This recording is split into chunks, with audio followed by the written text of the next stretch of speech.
We are in Santo area, and this Latin quarters have become very famous among tourists that come to Panji because of the old, nicely painted, beautiful rustic houses, and has become a photography destination for the people who come here. But all that attention to this Latin quarters has become a major trouble for the local population that stays here and is expecting some peace in their daily life. Hello and welcome to Ground Zero on Herald TV. We are going to discuss about the problems that these Latin quarters of Fontanilles, Santo, San Sebastian are facing because of the tourist over tourism that has been happening here, and the photography craze that has taken over the entire area by the tourists. For Goa, commotion at touristic places is a regular affair. This incident happened in Santo, where a photographer got into a very big argument with the residents here, not knowing the rules and regulations of the area.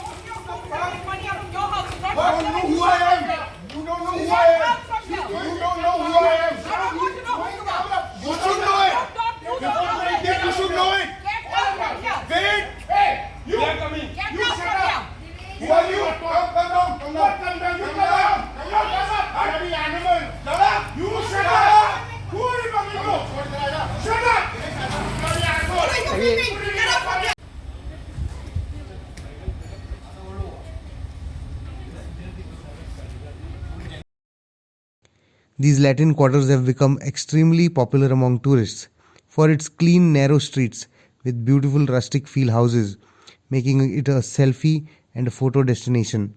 However, all that popularity has brought troubles for locals. The selfie epidemic has spread its tentacles in Santo, San Sebastian areas as well. The tourism department has erected these boards all over Fontanilles, but they are just restrictions on the board. There is nobody to keep a check on the people coming here and not conducting themselves properly. Intrusion into personal spaces, commercial wedding shoots have become a big headache for the area of Santo and San Sebastian and the entire area of Fontanilles. As a result, peace-loving people in the quarters usually get into quarrels with tourists. Talk loudly.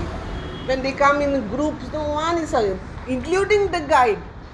The guide also comes with them, stand near our windows and start talking naturally, and come in odd times also. 2 o'clock, 2:30. 4 o'clock, we are lying down on the...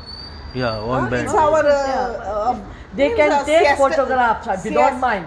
But they put legs. I have put even these vases now, not to put the legs, because the whole ball gets stand dirty. With the leg like that and here take also photographs. Same thing. We have to come out and tell them.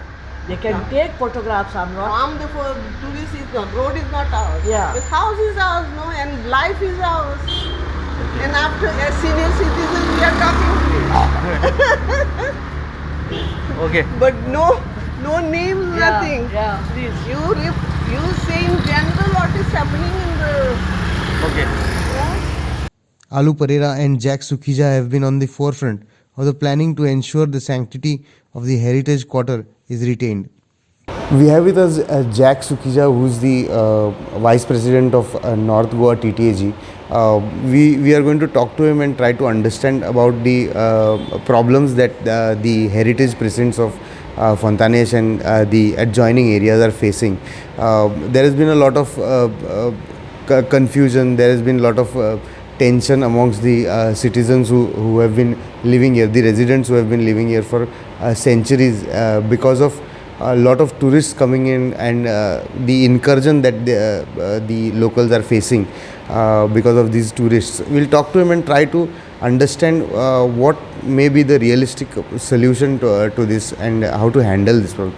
Jack, there has been a lot of problems in trying to balance out the entire tourism as well as the residents and their comforts also here. How do we handle it? Meaning, as a TTAG Vice President, what do you have to say about that? I think over-tourism is a problem happening in a lot of major tourism destinations in the world, from Venice to whatever. And Goa is become the place for nearly every Indian to come and have a holiday. So yeah, over-tourism is not a problem only in Fontainebleau, but it is a problem, I think, in a lot of places in Goa, starting from the North Goa belt. Coming specifically to Fontainebleau and Santo, I mean Fontainebleau is the entire ward. We have different names for it, which is San Sebastian, Santo, whatever. The basic issue, I think, has been the influx of what you call this Instagram sort of tourists who are coming here just for photographs and other things. Now, I also feel with photography there is not an issue as long as you balance people, you respect people's boundaries. You do not step on their property. You do not make noise. You do not block roads. You don't go on wrong sides. Which, in spite of many requests, there is this young maybe millennial or Gen Z generation, which you call, or even higher, which just do not seem to get it. Like I myself, I'm generally a polite person, so I've requested twice or thrice people not to put their feet on the wall from my car. I go a little further and they're putting, the moment I go on, they're doing it. So there has to be some stricter form from enforcement on seeing that, these boundaries are respected. There are a lot of elderly citizens here, people in their 80s, and Goan climate sees that you need, with climate change also it's becoming hotter, you need to have your afternoon rest, your morning rest. So if tourists, if they are visiting, should be allowed at a specific time who are visiting. And I think we have to really strengthen the tourism minister's hand by giving him a tourism security force. Now, the tourism security force is a demand of TTAG which has been there for a long time, but it has never been implemented, because even if you have a tourism police officer, he doesn't have any enforcement rights. So they have to somehow make this act and have a tourism security force. After all, where is the state's money majorly coming from? It's coming from the tourism industry, right? So instead of spending, we don't need, my personal view, it might not be every member's view, we don't need people to go on jaunts now, have this foreign marketing where there is no result, there's zero.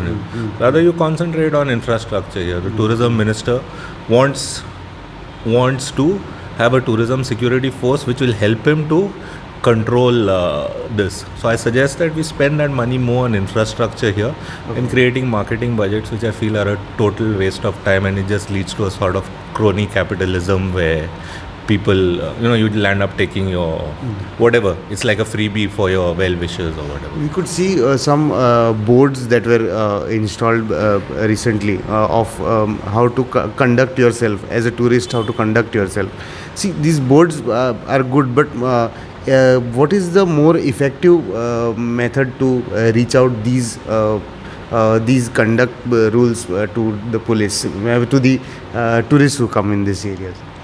So I think on the basis of some recommendations from residents of Sao Tome, including Alu Gomes, Pereira, and myself and others, we went and approached the tourism minister, and we would like to thank him for being very prompt in putting these boards up. So it is a starting point. It gives you, at least there is a deterrent, right? You know that you're not supposed to. You might have a legal, tomorrow there's this board which says you are not able to do this thing.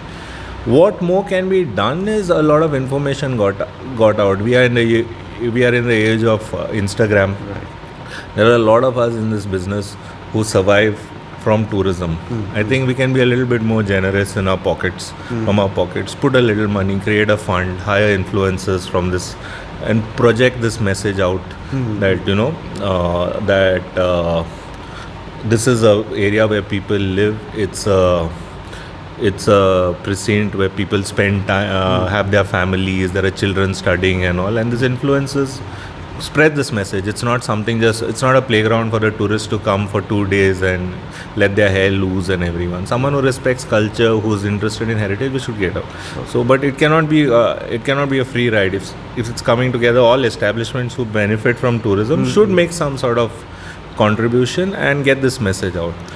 Tourism department, maybe it has influences, it can also do something, but I don't think it's right that we run to the government for everything. If we are making a living out of it and some of us are doing well, I'm sure a little money can be put from our end to make this effort. We should also make this effort. Personal view again.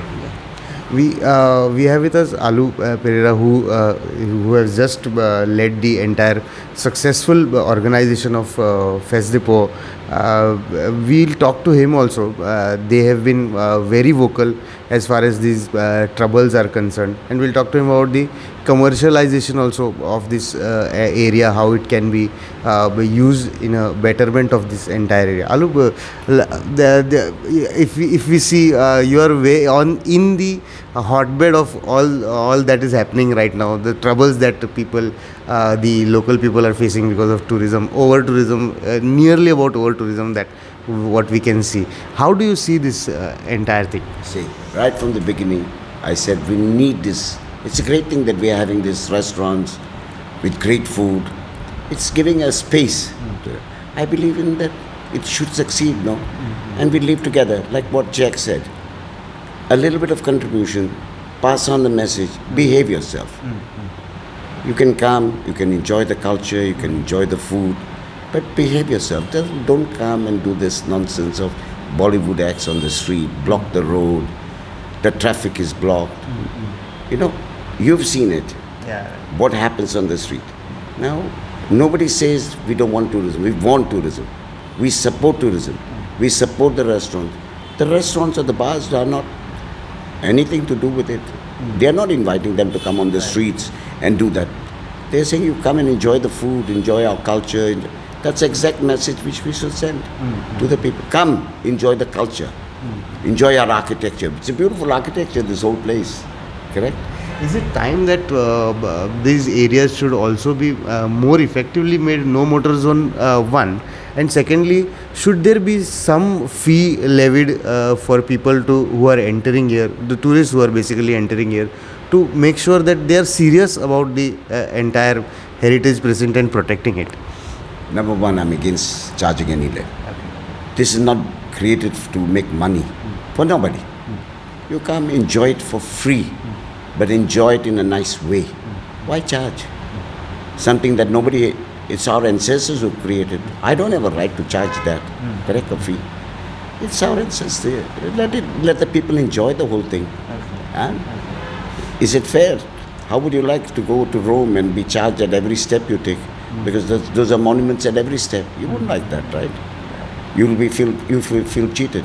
We can't do that. We can't give the people a feeling of being cheated. That's it. There are tourism places in the world where the selfie culture and the photography craze has gone to such an extent that one of the countries is, meaning a place in Amsterdam, has levied nearly about $2,700 fine for. What do you think? When is the? Are we getting to that point where we have to take that kind of measures, or can we reverse that now? This I wanted. When we were putting the boards, it came from somebody. They might not even read the boards. They will, or might read and ignore it or disrespect it. The only way to teach is to find them. That I'm in agreement. That I'm in total agreement. Now we should not be worried about tourists. We should be worried about the photographers, professional photographers, which is the biggest nuisance here. They come with gangs of photographers, they are with gangs of people, and this, at whose cost are you making money? You have no right to make money at other people's cost. You create a studio for that. Not even the government should create, they should spend the money and create a studio. Correct? Right. This is what this suggestion is to you. We run everything to the government. Now the government should think, how do I find for those who do not respect the rule? There has to be a respect for the rule of the place. That's all. I think that's where the concept of a tourism security force with enforcement powers comes in. Meaning, all these years, there is not much police presence that we saw, which is in fact required. This is what we are talking about is a separate police force within the ambit of the police called a tourism security force. There are provisions for it. I don't know what exactly they are. Someone will have to, but there are provisions to create. I recollect there was a tourism security force, but that was disbanded. That was disbanded. The issue was that again it didn't have the power to levy fines or enforce. It was just there as a deterrent, but legally it had no backing. You still had to take someone and take him to the police station. If the tourism security force was basically for the beach, but if someone did something on the beach, you could not do anything to him. You had to catch him, take him to the police station, then register your FIR. But as a interim, as a immediate measure, I think there should be some police presence there. The total number they have is 62 police. What is our coastline? It's huge, right? With 62, a manpower of 62, what can you do? 110 kilometers of coastline. What can you do with 62 people? You cannot do much. Forget about PANJIM. They can't even take care of old Goa. There is a need for enforcement as well as the attitude change towards the entire tourism areas, heritage precincts, where commerce can be allowed, but not photography for commercial purposes. That has been a bigger worry for the people around the entire heritage precincts of Fontaniash. In the coming days, it is expected of the government and the local government, the tourism department also, to make sure that there is perfect enforcement of laws, to make sure that no more bad acts, the acts that bring bad name to these areas happen in these localities. You see, Goa tourism is growing at the rate of 11 to 13% every year. In the month of December, usually the number of tourists in Goa supersedes the number of Goan population. For a tourism economy that is Goa, it is a heartening sign. But there is an imminent threat of over-tourism, a term coined by the West. Tourism hubs like Bali, Amsterdam are suffering because of over-tourism. Taking a selfie in some restricted locales of Amsterdam may attract $2,700 in fine. That's almost 2.5 lakhs in Indian rupees.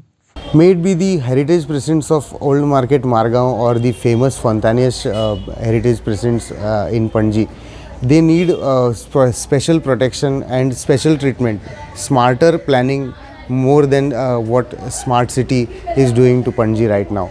Or else these heritage precincts that have been protected for over 200 years will be lost forever, and we will lose a gem because of over tourism that has been happening around in these places. With camera person Upen Naik, this is Pratik Parab for Herald TV.